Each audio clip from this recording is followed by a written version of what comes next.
Салем достар.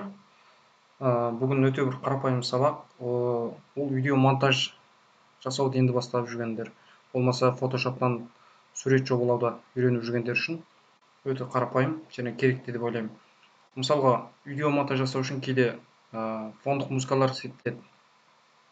Ал фотошопта сапалы тұнық суреттер істетіледі. Бұл жерде көбісі интернеттен алып істете береді. Авторлық құқық бұзылуы мүмкін.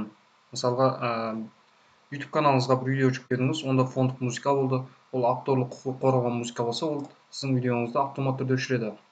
Болмаса YouTube каналыңызды шектейді. Сондықтан фондық музыканы іздеу үшін әдетте былай жазып көрсек болады.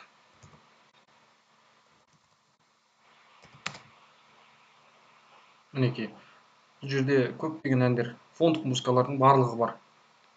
Соңында мысалы іздемекші болған әншіңіздің атын жазсаңыз да болады.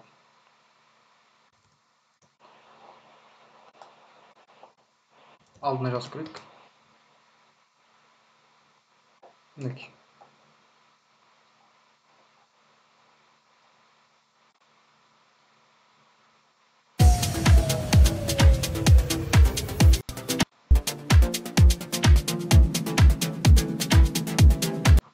Сіз бұл фондық әндерді музыкаларда сете беруіңізге болады, яғни тегін сетуіңізге арналған әндер, музыкалар, авторлық құқығы жоқ.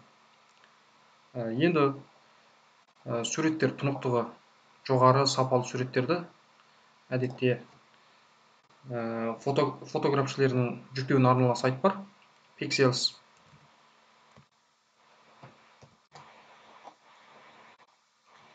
Бұл сайтта суреттік қоры өте мол. Кез келген өзіңізге қажетті суретті іздеп таба аласыз. Және де бұл тегін сетуге арналған сайт. Авторлық құқығы жоқ.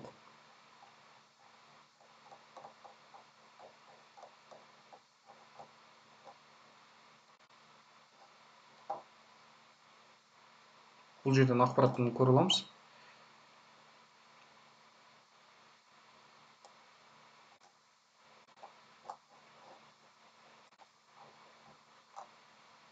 Видеолар да бар, суреттер, видеолар да бар. Видеоны да сете беруіңізге болады. Жалпы осы сайттың ішіндегі барлық видео болсын, суреттер болсын, бәрін сете беруіңізге болады. Жақсы достар, сіздер түсінді деп ойлаймын. Каналға жазыламыз.